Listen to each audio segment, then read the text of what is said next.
शिंदे गुट से जो नाराज थे, जो आप कह रहे थे कि हमने उनको रोक के रखा है, क्या अब वो लोग खुश हो जाएंगे क्योंकि एकनाथ शिंदे को ही मुख्यमंत्री बनाया गया है? नहीं, ये कोई सवाल नहीं है।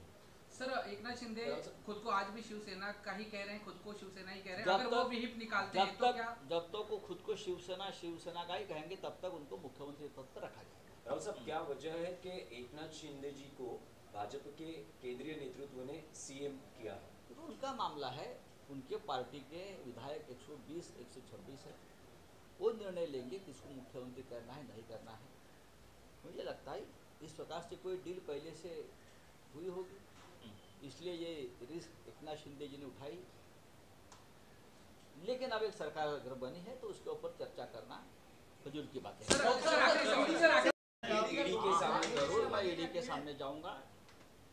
देश की एक जांच एजेंसी है, उसने मुझे समन भेजा है और मेरा कर्तव्य है उनके सामने पेश होकर उनसे कोऑपरेट करना।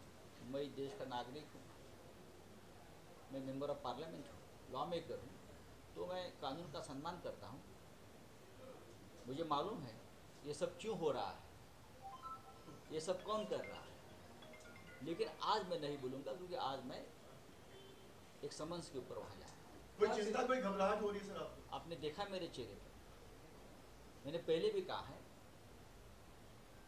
अगर पॉलिटिकल दबाव में अगर हमारे जैसे लोगों पर एक्शन होती है तो उसके लिए मैं तैयार हूँ।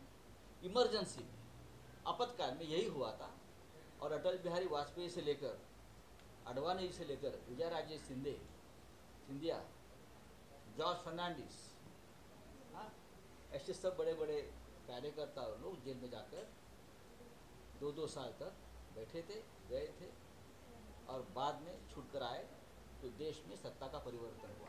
जेल जाने की तैयारी मन में रख के जा रहे हैं आप? मैं, मेरे जैसा कार्यकर्ता जो है वो सभी बातों और सभी संभावना की तैयारी करके ही जाता है। ह्या किंवा त्या कारणानं असं माझं स्टेटमेंट आहे। या सगळ्या घडामोडी पाहता एकनाथ शिंदे यांना भाजपच्या केंद्रीय नेतृत्वानं मुख्यमंत्री का केलं असावं असं तुम्हाला वाटतं? हा प्रश्न फडणवीस या प्रश्नाचं उत्तर देऊ शकते, चंद्रकांत दादा पाटील देऊ शकते। मी असं पाहिलं, मी असं ऐकलं की श्री शिंदे असं म्हणतात की फडणवीस यांचं मन फार मोठं आहे आणि त्याने मोठ्या मनानं हे मुख्यमंत्रीपद मला बहाल केलं। तसं असेल तर आनंद आहे। हे मोठं मन फडणवीसांनी 2.5 वर्षापूर्वी दाखवलं असतं तर सुरुवातीला तेच मुख्यमंत्री झाले असते। त्याच्यामुळे मोठ्या मनाची व्याख्या ही जरा वेगळी दिसते। देवेंद्र फडणवीस यांचं डिग्रेडेशन केंद्रीय चांगली गोष्ट आहे, त्याच्याबद्दल मी आनंद व्यक्त करतो। उद्धव ठाकरे सगळ्यांचेच नेते आहेत, शिवसेनेचे नेते आहेत, महाराष्ट्राचे नेते आहेत, देशातल्या तमाम हिंदूंचे नेते आहेत। चला, जो एक करार झाला होता, जो शब्द एकमेकांना दिला होता, तो शब्द काय होता, त्या शब्दाचंच पालन आता केलं आहे भाजपनं, असं मला वाटायला लागलं आहे। जर तेव्हा हे पालन केलं असतं तर एक तर आमचा 2.5 वर्षाचा कालखंड संपला असता किंवा तुमचा संपला असता आणि शिवसेना भाजपा युती ही कायम राहिली असती आणि महाविकास आघाडी संदर्भात जो निर्णय आम्हाला घ्यावा लागला तो कदाचित आम्ही तेव्हा घेतला नसता।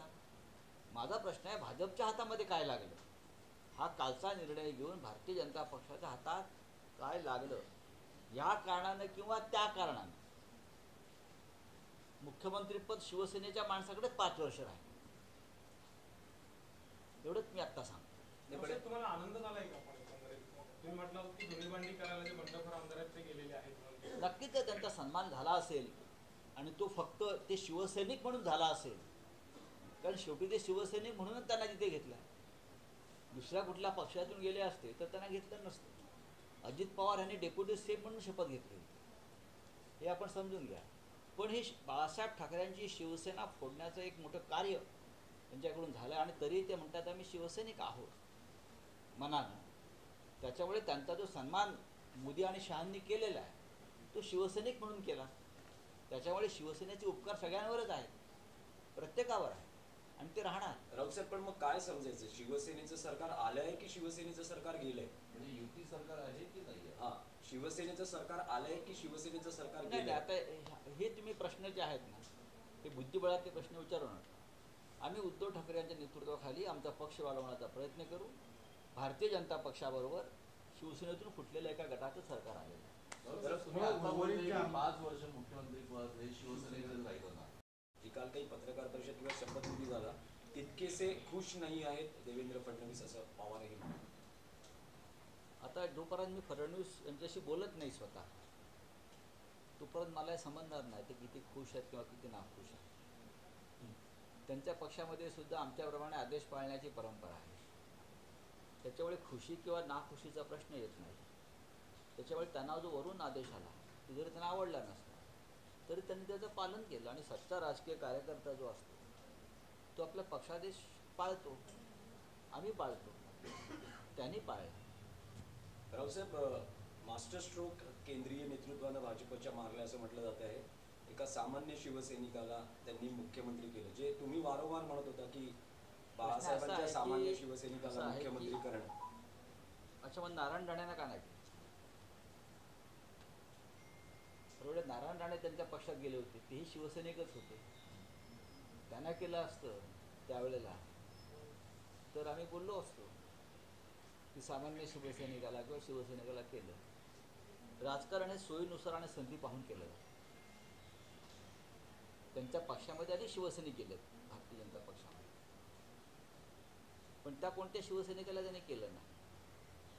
शिवसेना फोडण्यासाठी पूर्ण जे काय प्लान होतं ते पूर्ण झाल्यावर त्यांनी शिंदे यांना मुख्यमंत्रीपद दिलं आहे. पण मी असं मानतो की आता तो विषय संपलेला आहे. श्री एकनाथ शिंदे राज्याचे मुख्यमंत्री.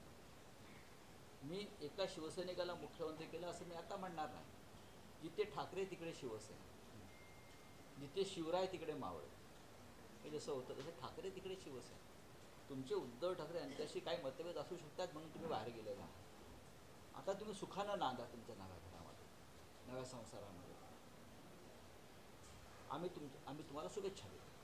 2.5 वर्षाची बोलणी झाली होती वाजता आणि कुठल्याही शिवसैनिकांनी येऊ नये असं सुद्धा. नाही, नक्कीच मी आज मला सगळं माहिती आहे. अख्ख्या महाराष्ट्राला आणि देशालाही माहिती आहे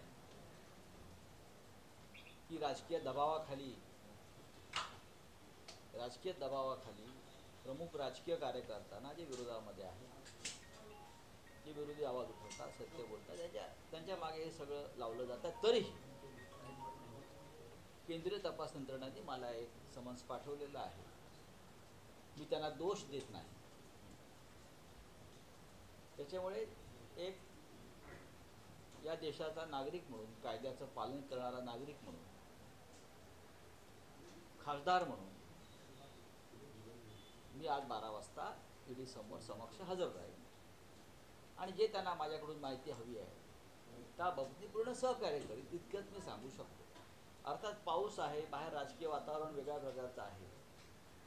शिवसेनेवर प्रेम करणारे असंख्य आमचे कार्यकर्ते त्या निमित्तानं तिकडे जमतात. हे आतापर्यंत पाहिलं आपण. विमानतळावर मागच्या वेळेला पाहिलं असेल किती त्रास होतो लोकांना. म्हणून मी विनंती केली सगळ्यांना की आपण येऊ नका. मी समर्थ आहे, मी एकटा जाईन आणि एकटा येईन. रावसाहेब, राज्यात जरी आमचे राजकीय मतभेद असले, जरी आमची राजकीय लढाई ही त्या स्तरावर सुरू असली तर महाराष्ट्र हे आमचं राज्य आहे. या राज्याला जर नवीन सरकार मिळालं असेल तर त्या राज्याच्या मुख्यमंत्र्यांचं आणि त्यांच्या मंत्रिमंडळाचं स्वागत करणं ही आमची संस्कृती आहे. त्याच्यामध्ये आम्ही राजकारण आणणार नाही. जसं उद्धव ठाकरे यांचं सरकार आल्यावर पहिल्या दिवसापासून ह्यांना आम्ही काम करू देणार नाही, यांना अनुभव नाही, यांना कळत नाही, म्हणून ज्या पद्धतीनं पहिल्या दिवसापासून अडथळे निर्माण करण्यात आले असे कोणतेही अडथळे आम्ही निर्माण करणार नाही. आमच्या दृष्टीनं महाराष्ट्राचा विकास, महाराष्ट्राचं कल्याण, जनतेची कामं व्हावी त्याला प्राधान्य आहे.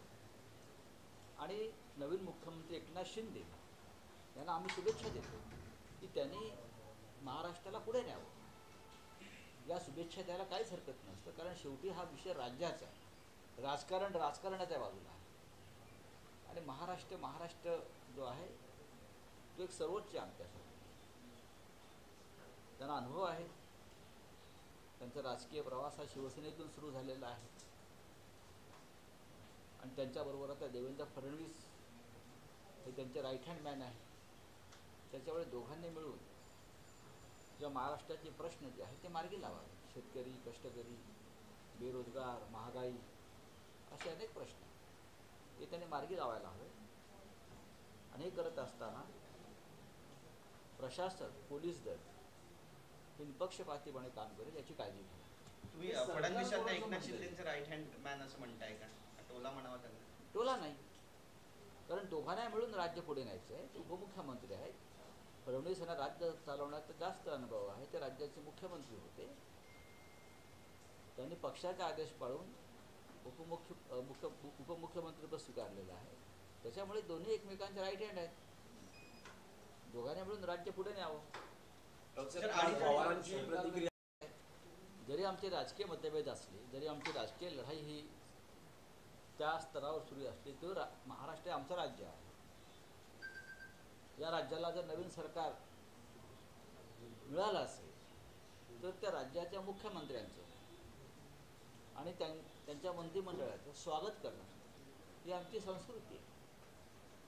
याच्यामध्ये आम्ही राजकारण आणणार नाही.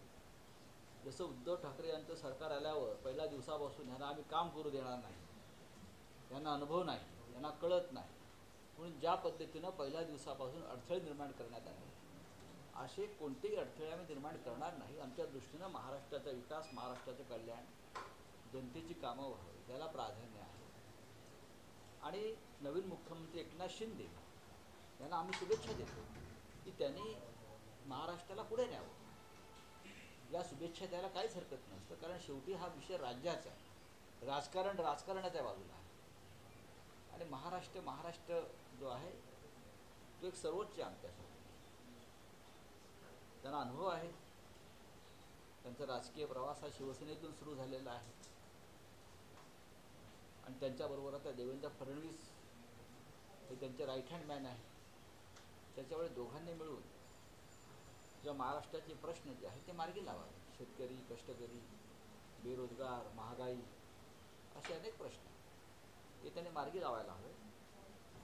आणि हे करत असताना प्रशासन, पोलीस दल हे निपक्षपातीपणे काम करेल याची काळजी घ्या. तुम्ही फडणवीसांना एकनाथ शिंदेचं राईट हँड मॅन असं म्हणताय का? टोला म्हणावा त्यांना? टोला नाही, कारण दोघांना मिळून राज्य पुढे न्यायचं आहे. ते उपमुख्यमंत्री आहेत. फडणवीस यांना राज्य चालवण्याचा जास्त अनुभव आहे. ते राज्याचे मुख्यमंत्री होते. त्यांनी पक्षाचा आदेश पाळून उपमुख्यमंत्रीपद स्वीकारलेलं आहे. त्याच्यामुळे दोन्ही एकमेकांचे राईट हँड आहेत. दोघांनी मिळून राज्य पुढे न्यावं. पवारांची प्रतिक्रिया एकनाथ शिंदे को मुख्यमंत्री बनाया है. सर, शिंदे साहब को सीएम बनाया गया चाल और शिवसेना से एक बड़ा 2/3 विधायक टूट कर गए थे, अलग हुए और उसके बाद बात ऐसी है, वो टूट फूट की बात तो पुरानी हो गई है हमारे लिए. महाराष्ट्र में एक नई सरकार आई है. जो एक गुट बना था, इस गुट के साथ भाजपा ने अलायंस किया है और गुट के नेता एकनाथ शिंदे को राज्य का मुख्यमंत्री बनाया. देश में इस प्रकार की घटनाएं बहुत बार होती है. तमिलनाडु में हुई है, उड़ीसा में भी करने की कोशिश की थी, और भी राज्यों में हुई है. राजनीति में इस प्रकार की नई बात नहीं. लेकिन सर, जो उम्मीदें फडणवीस की थी, ऐसा कहा जा रहा है फडणवीस सीएम बनेगा, आखिरी समय तक बात ऐसी है कि वो उनके पार्टी का अंदरूनी मामला है.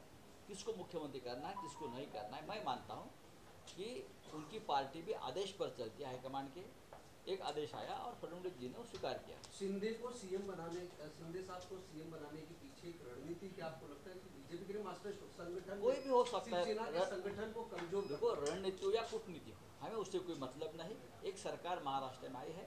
उस सरकार को महाराष्ट्र के हित के लिए, महाराष्ट्र में कुछ अच्छा हुए इसलिए हम हमारी शुभकामनाएं देते हैं. आपका संगठन कमजोर होगा आपको लगता है? मुझे नहीं लगता है कि हमारा संगठन कभी कमजोर हुआ है. सर, जो नाराज शिवसैनिक